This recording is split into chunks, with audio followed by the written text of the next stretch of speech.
to Everything Co-op, bringing you information on how cooperatives can help improve your quality of life.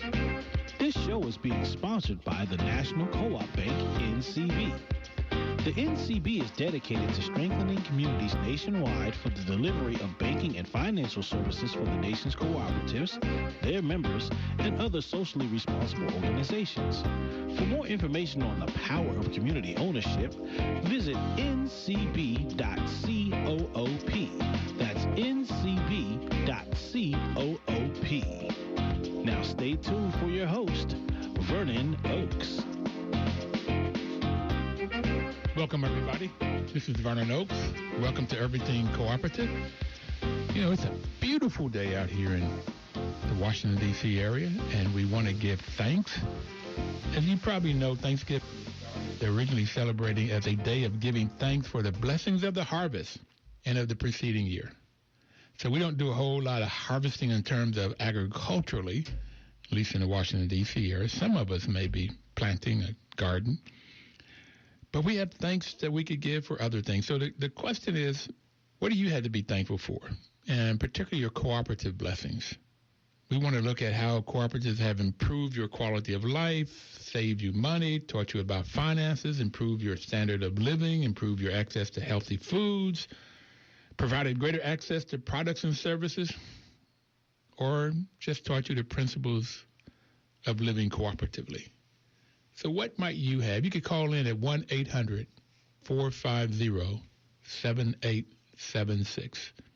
What cooperative blessings have you seen in your life or in the past year? What have you and your family harvest? What has your community? You know, cooperatives are formed to solve community problems. No community problems, no need for a cooperative. Different types of co-ops. Co-ops are defined based on who owns and controls the business. It can be any business you can think of. Particularly if it's owned and controlled by the employees, it's called a worker cooperative. So any business that have employees could be owned and controlled by the employees and therefore a worker cooperative. So if you work in a worker cooperative or you buy from a worker cooperative, and you've been blessed, please call in and let us know. Just tell us your name, what company it is, and how you've been blessed. If you are a consumer of products or services, and the consumer owns and controls the business, it's called a consumer cooperative. Types of consumer cooperatives are credit unions, housing cooperatives. There's a company called REI that's just in the last year or so put up a store here in Washington, D.C., and you can buy recreational equipment there. So it's a co-op, owned and controlled by the people that buys those products and services. And the people that started that business couldn't get good quality products for climbing, canoeing, and they were out in Washington State, and this was in the 20s or 30s. And they formed together and formed a cooperative. And then they also produced their own brand name. In Madison, Wisconsin, there is a cooperative that is a health clinic owned and controlled by the patients. So it's a patient-centric cooperative. And their main sort of look is how can they prevent getting a disease? Just the opposite of what most health organizations are about in the U.S. is how to give you some pills so you can try to get on top of some disease that you already have. In this clinic, the concept was, how can we, patients, create a clinic that will help the people that come here, the consumer, to prevent getting heart attacks or diabetes or cancer. So it's a different type of a clinic. Now, the two other main type of cooperatives are a purchasing cooperative, and that's when a group of people come together to buy products or services that they need for their business or for their homes, and they purchase these products, and they can normally get them at a lower price, and they can get a better product if they buy in volume. So these are what cooperatives are. And we have on the line Denise. Denise, good morning. Good morning, and thank you for taking my call. I am so happy to hear that you're talking about what cooperatives have done for an individual. I am thankful for the fact to know that my insurance company, Nationwide, is a cooperative. Had it not been for an incident that occurred at my home, I would never have found out that it is not only a cooperative, but that it really works for the betterment of homeowners. So for me, that was wonderful knowledge and such an opportunity for me to take advantage of an insurance company that I have had on my home for 20-plus years. Denise, so I will continue to listen. Yes. Thank you for calling in, and thanks for talking about Nationwide, which is a cooperative. So you're thankful and blessed because they came in and helped you when you had a problem in your home. Yes, they did. And so I would recommend Nationwide to anyone to have as their insurance company, not only for their home, but for apartments, automobiles, family, anything, because they're really, really good. Now, did they pay? Did they pay you to call in and talk about? No, they did not. No, they didn't pay me a penny. Okay. No, I was going to do it. Okay. Thank you very much, Denise. Bye-bye. You're most welcome. Happy Thanksgiving. Bye-bye. Happy Thanksgiving. And there's a happy customer who, and you know, we don't talk about Nationwide that much as an insurance company that is a cooperative. And I just found out I was sitting at a meeting with a Nationwide employee, and he told me they were started because some people were trying to get insurance, and I'm not going to name the other insurance company, and they could not get insurance. There was a need. They could not get insurance, so they formed their own insurance company. They gathered together and formed their own insurance company, and it has grown. And most people don't know that Nationwide is a cooperative. So it is a cooperative that is there to benefit the members, those people that get insurance for Nationwide, a consumer cooperative. Fascinating. Denise, thank you so very much for calling in. Now, the other type, we talked about a worker cooperative. We talked about a consumer cooperative. We talked about a purchasing cooperative. Now, there's another purchasing cooperative here in the district, and it's called CPA, Consumer Purchasing Alliance. And they started out working with churches and charter schools and government entities and other nonprofits to try to get people to pool together to buy things like trash, electricity, gas, the utilities. They start looking at solar panels, copy machines. So they look at different things that these members and their customers wanted and needed. And as a business, they got the expertise in working with vendors on how to put together some products at a price that was good for their members. And churches got 50% deductions, up to 50% deductions in their cost for trash, as an example. They put in solar panels. So when you look at the mission of a church is help the least of these. And by not paying vendors as much money, they had more money to help people. The other sort of benefit, and I went to the CPA's annual meeting a couple of years ago, is that the churches and synagogues and different religious institutions use CPA as a mechanism for them coming together to see how they can work on community issues together, not just as an individual church, but how in Washington, D.C. or in Maryland or Northern Virginia, how they could come together and then sort of learn from each other on how best to help the least of these. Many benefits. Now, most of these purchasing cooperatives, the biggest history in the U.S. has been farmers. And the U.S. Department of Agriculture has perhaps the most experience with cooperatives because of this, where farmers would get together and they would buy what they would need as a group. And these cooperatives would come together and they would buy their seed or their fertilizer or their gas, or they may even buy equipment together, like a big tractor that one individual farmer couldn't buy, and then they would share that equipment.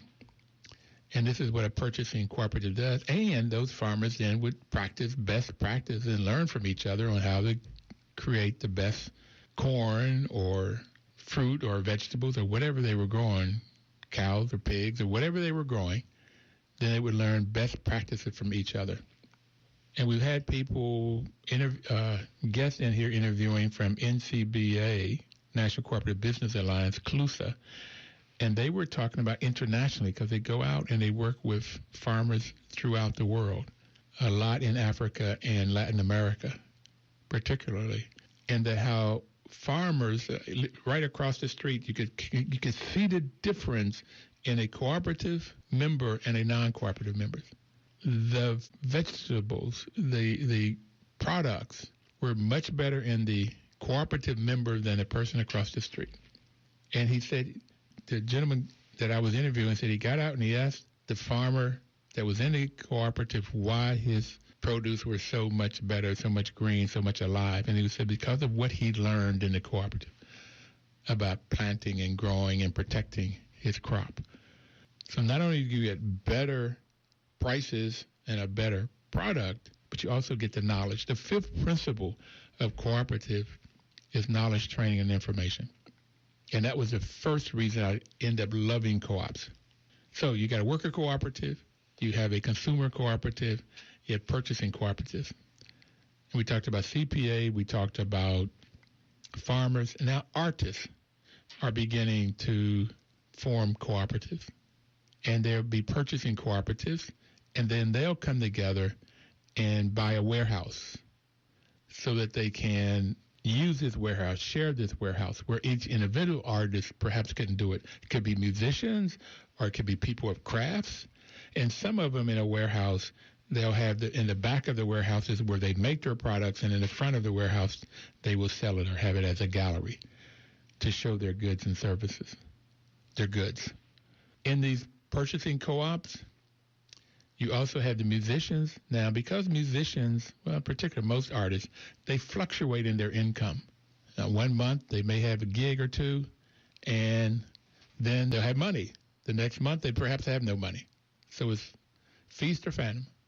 So by coming in a co-op, they can learn how to spread out that money and work and help each other so that they'll have a consistent and continual income. This is what they're about. And listen, we're going to take our first break.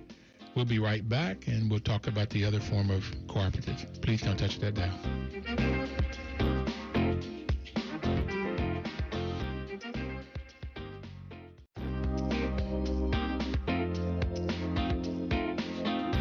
Welcome back, everybody.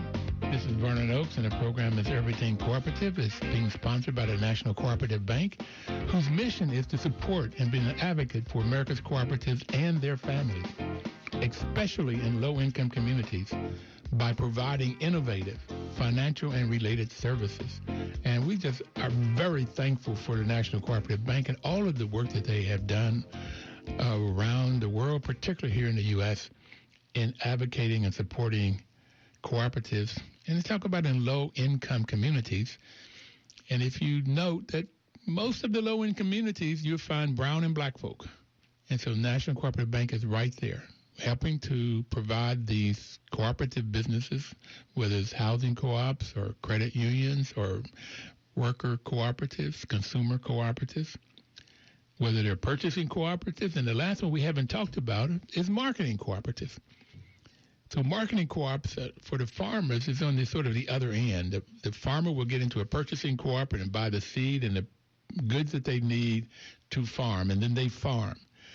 And because they have this purchasing cooperative, they don't have to have all of the expertise of knowing about all of these products and the contracts and everything. They can spend most of their time producing whatever they are growing. So they will grow. And then when they harvest, they will take it to a marketing cooperative. And then that marketing cooperative will find different markets that the farmer could not find. And therefore, they can get their products to, if they're producing in Maine, they may be able to sell them in California. Or if they're in California, they can sell them over here in D.C. So they can get more markets, get a better price for their products and a consistent price for their products. Or if they're a producer, and I think I can't remember if it's 900 or 9,000 farmers in Cabot Creamery who makes Cabot cheese. I don't know if you know, but Ocean Spray is a cooperative. A lot of us will drink Ocean Spray products, particularly cranberry juice. And you get all of these farmers that come to and belong to this purchasing or this marketing cooperative. And they bring their products to Ocean Spray, and then they have the expertise to market these, to turn the cranberries into cranberry juice, and then to sell them out. Okay. The farmer could not add value to their products like producing a juice or making cheese or whatever they have. They can add value to them and then distribute them, therefore giving the farmer a better price for their products. Same thing for artists. They're beginning to get into these marketing cooperatives so that they'll be able to sell their products to more markets. And they may not have the expertise to sell or even the ability or the personality. More often than not, artists are more introvert. They're more into themselves. And therefore, they may not have the sort of the flair to talk to people and to sell their products. They may not have the flair, the personality, and not the skill set. So they'll join these marketing co-ops that have the ability to have the contracts, to have the end to these different markets so they can sell their products and get a better, consistent price for their products. So co-ops, a lot to be thankful for. Just so much to be thankful for. And I appreciate it if you call in and tell us what you have to be thankful for and what you have harvested by being in a cooperative. And you can call in at 1-800-450-7876 and just give us your name and what cooperative you're calling in and what's your blessing. Thank you so very, very much. And why did I like cooperatives? I just talked about the different types and the benefits of being in co-ops. But the other reason is that co-ops have values and principles, which you don't necessarily find in a capitalistic business model. And that whole model of capitalism's breed, by the nature of it, it breeds greed. It's just a natural byproduct of capitalism. And so what you end up with in a capitalistic model, capitalistic society that the U.S. is very much is that you get fewer and fewer people with more and more money. And then the idea is, how can I keep those down that don't have so that I can make more? You find that in the health system. You find that in the taxes. You find that in every aspect of the U.S. economy and the U.S. life. Keep some down so very few can have more, the 1%ers. In a co-op model, the values of the cooperatives are self-help. And I like that, self-help. Self-responsibility, being responsible for self. Democracy, normally one member, one vote in a cooperative. If you're in a worker cooperative, it's not based on your job title or your education. If you're a member, you have one vote. If you're in a housing cooperative, it doesn't make any difference if you have the largest penthouse or this, which might be a 4 or 5 bedroom, or you may have a studio. Still one member, one vote. Equality, and that democracy helps for the equality, but it's also in equality in who gets what dividends, and we'll talk about that later. Equity, building financial equity, and then solidarity. That we're working together, we're solid. Okay, we make decisions on what's best for the group, not what's best for the individual. In the capitalistic model, it's all individualistic. What is the best return we can get for the shareholders? Return on investment. That's the critical piece in how decisions are made in the capitalistic model. And therefore, a lot of times they're short-term in focus. What decision do I make? I have 2, 3, 4, 5 choices. Which one will give my investor the biggest return? And that decision may be not good for the entity long-term. Then in the tradition of the founders of cooperatives, Co-op members believe in the ethical values of honesty, openness, like being transparent, particularly financially, being socially responsible, and caring for others. Some people joke about co-ops and say it's a religion. It's not. It just has these values of honesty, openness, social responsibility, and caring for each other. This is why in co-ops I really like it. And I learned about co-ops and housing co-ops and managing them. I didn't know anything about them before I started managing them about 24 years ago. And really like it when you're in a group of people. Some of them don't even have a high school education. But when they make their decisions, they're making a decision on what's best for the group. What's best for the group. You can see it when you look at the principles. The co-op principles, the first one is volunteer and open membership. Volunteer and open membership. Open to all persons, able to use the service and willing to accept the responsibilities of membership. The self-responsibility, here we go. Willing to accept the responsibilities of membership. So it's open to all.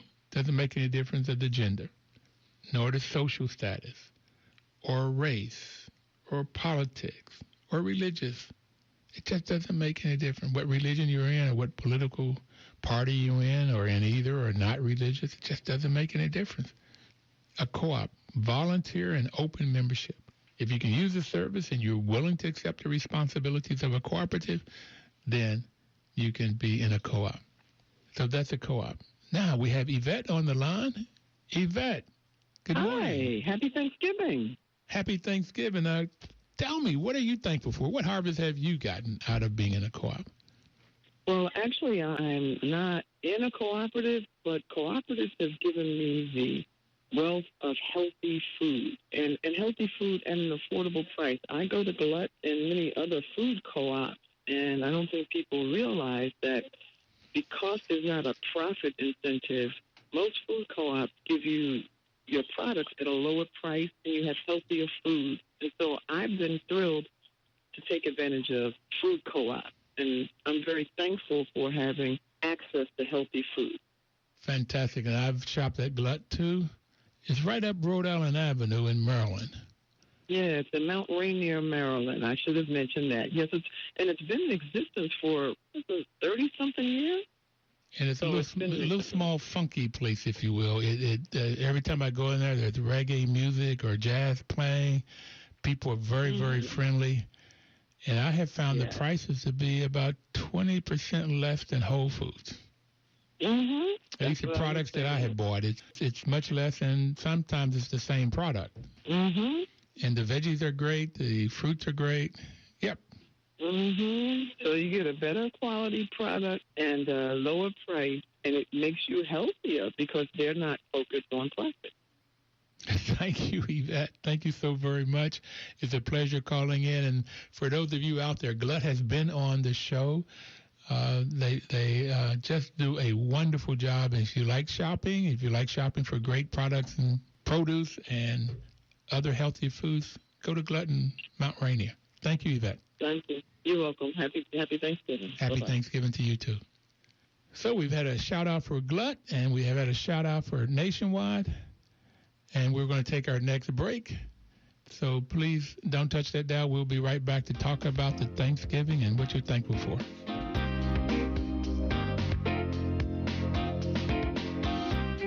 1450 WOL Washington, W240 DJ Washington, 95.9 WPRS HD2 Waldorf, WKYS HD Washington, WMMJ HD2 Bethesda, and worldwide at WOLDCnews.com.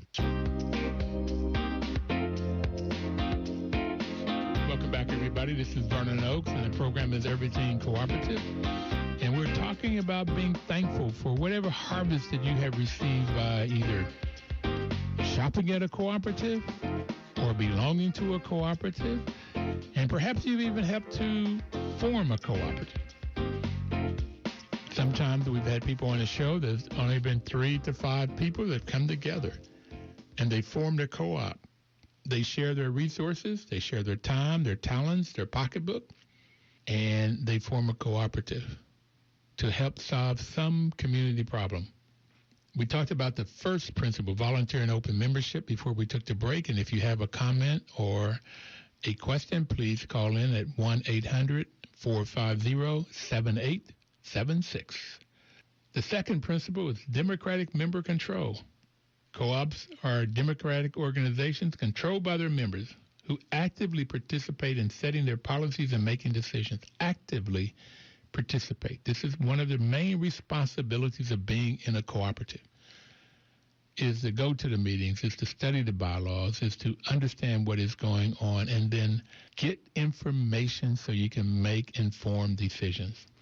And then you elect the board of directors. The members elect the board of directors. And then there's some policies that the board will develop or change. And then there's some policies that the members will develop or change.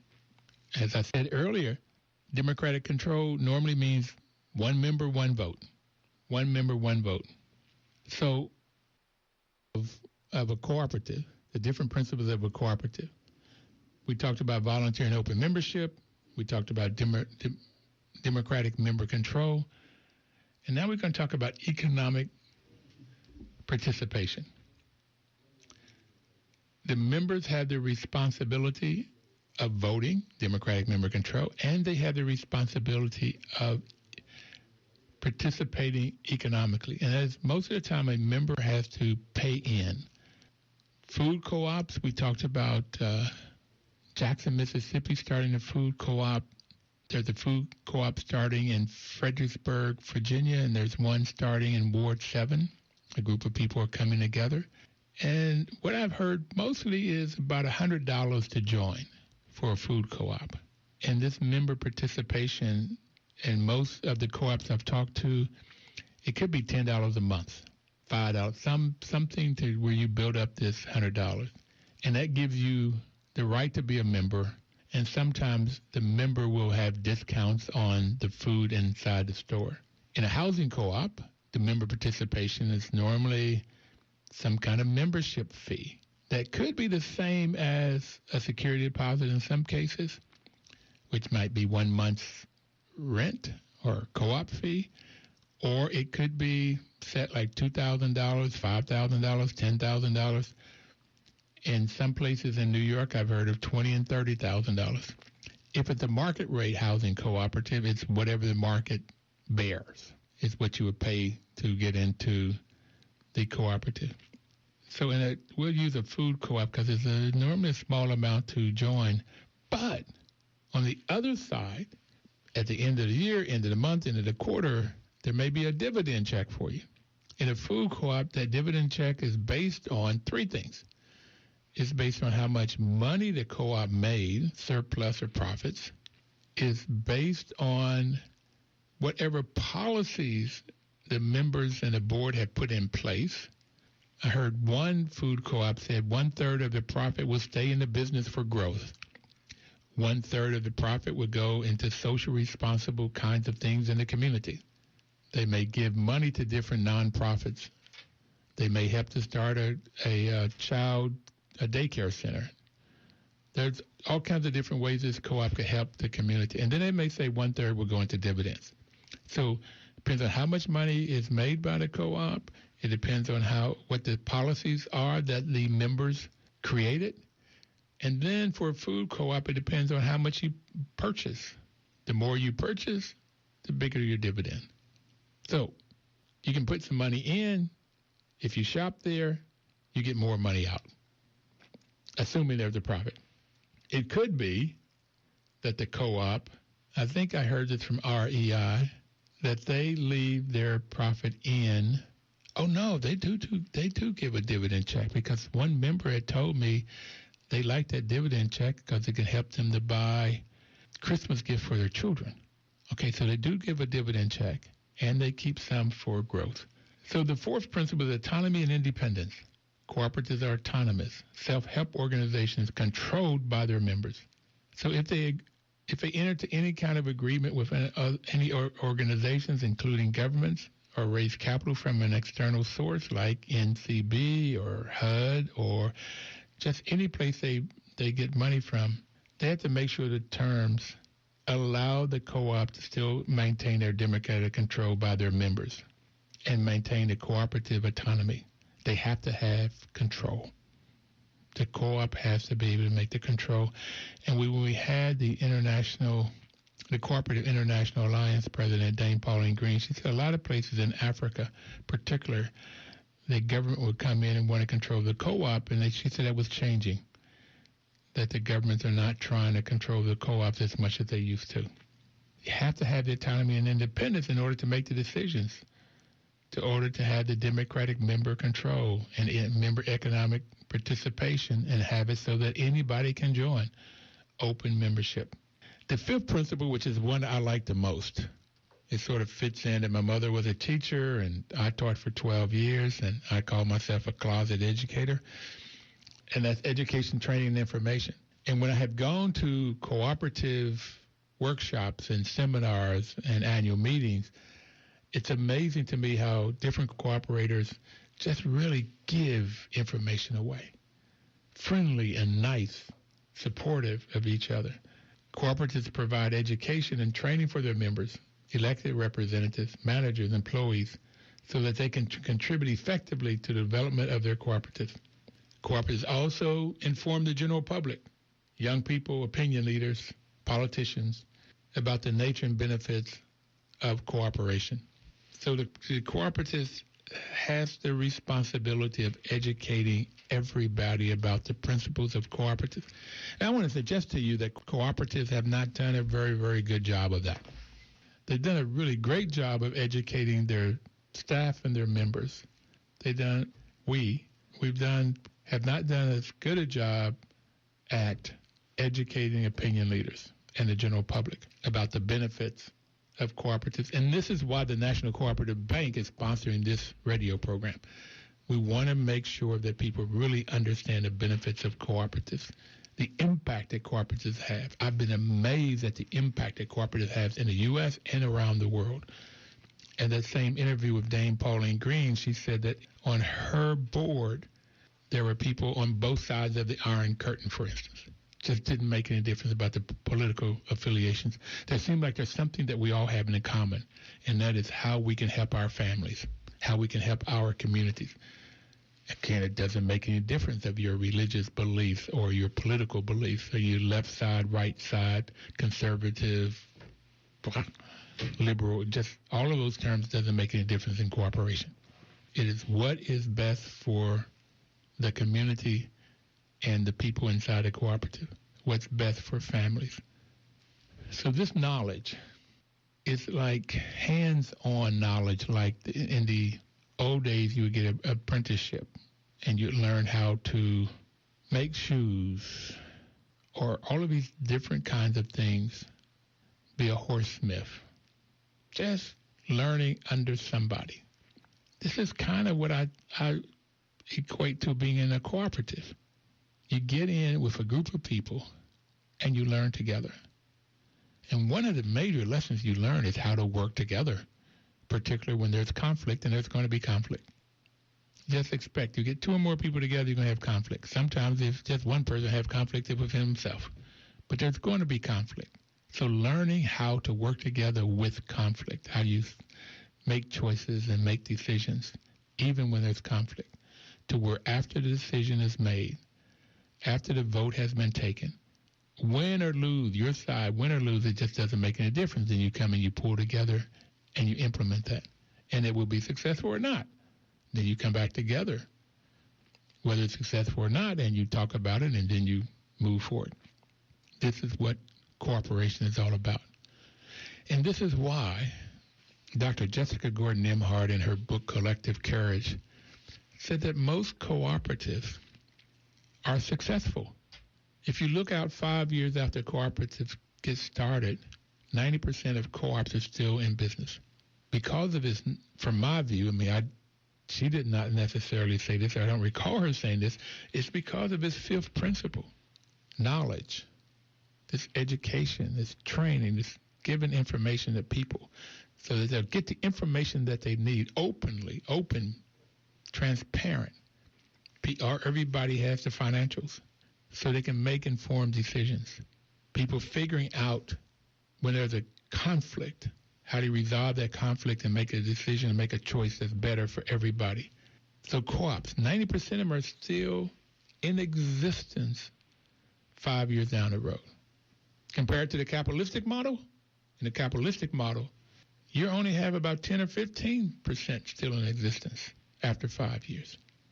One person goes out, they start a business, they either borrow some money or get from their family and friends or from their own savings, or they get a banker or venture capitalist to put money in.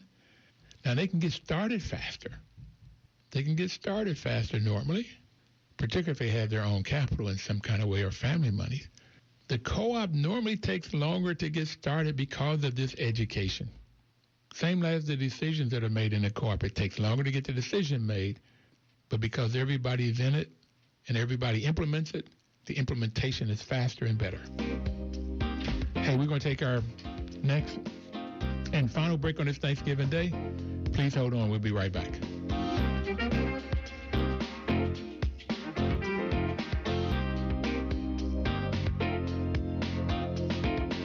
Welcome back, everybody. This is Vernon Oakes, and the program is Everything Cooperative. And we've been talking about the different types of cooperatives on this Thanksgiving Day, the blessings that people have received. And now we're talking about the values and principles of cooperatives, and this is what I like about cooperatives.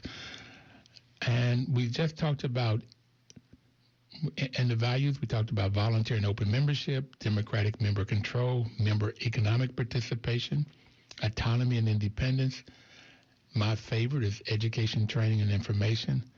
And then the sixth one is cooperation among cooperatives. And this is happening more and more and more, where housing cooperatives work with credit unions and food co-ops, work with farmer co-ops, looking to do more food co-ops, do more work with housing co-ops. So this cooperation among cooperatives to build this model up. And the seventh principle is concern for community. And this is in, as one person said, the DNA of cooperatives. So not only is it in the values of social responsibility, caring for others, it's also one of the principles. And this is, again, why some of the co-ops, when it looks for the member economic participation, they may have a policy of 1/3 of the profit stays in the business, 1/3 of it goes out to the community. This is a concern for the community, not only in words, but in deeds and dollars. And then 1/3 goes to dividends. All co-ops won't have that model of 1/3, 1/3, 1/3. It may have different models, but concern for community is a part of what co-ops are all about. So what do you have to be thankful for today as it relates to cooperatives? Thanksgiving started when people harvest, at the harvesting season, to be thankful, to sit down. That's why so much food on Thanksgiving Day, because food was most plentiful during the harvesting season. And that was the time that the pilgrims sat down with the Native Americans and be thankful, probably before the pilgrims start taking the land. But we won't go there today. There was not any cooperation. We won't go there. What am I thankful for in co-ops? I'm thankful for New York City and Madison, Wisconsin. In New York, they've set aside money to create worker cooperatives. Like, I think it was $2.5 million last year and $2.6 million this year. The politicians see the value of co-ops. There's more housing co-ops in New York City than anywhere else in the U.S. And they see the value of this cooperation, of the things I've just talked to you about, of when you get a worker cooperative or a consumer cooperative, 5 years later, 90% of them are still in existence. They're working. And what happens is that in a worker cooperative, the people that work in that community normally live in that community. So when they get their paychecks, they buy goods and services in that community, that the money stays in that community. I didn't understand this the first time I went to economic class. They call it the multiplier effect. So if that money stays in that community and it turns 5, 6, 7 times, 8 times before it leaves the community, so that worker goes down the street and they buy from the cleaners, or they buy the grocery store, they buy their gas, or whatever they buy. They go to the barber shop or the beautician.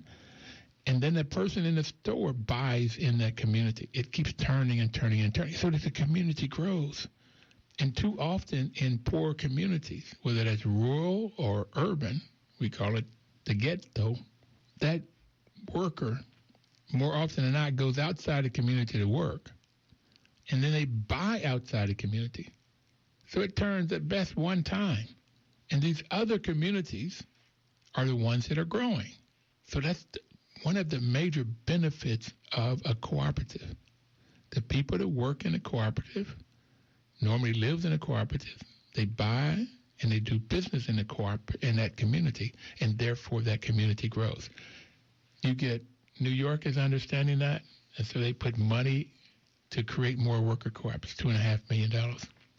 In Madison, Wisconsin, the politicians put $1 million a year for 5 years to help people form cooperatives. That's worker cooperatives, consumer cooperatives, purchasing cooperatives, or marketing cooperatives. Because the cooperatives, the impact on the community is phenomenal. And more often than not, the cooperative is formed to solve a community problem. Matter of fact, I heard a definition of politicians that I like. If I had known this definition, or if my experience with politicians was this definition, I probably would have been a politician. And that is that politicians come together, a group of people that come together to solve community problems. Boy, wouldn't that be great. More politicians that I know they get to be a politician so that they can help themselves or their family, not the community. That's the greed stuff again. And it seems to me right now you get all of these people like the Koch brothers, that they put in all of this money to hire politicians that will create policies that help them, help the rich. It'd be nice if we had politicians that come together and solve community problems, and there would be more co-ops. There would be more laws to help co-ops. There would be more money to help co-ops, like they're doing in Madison and in New York City. In Madison, Wisconsin, and New York City.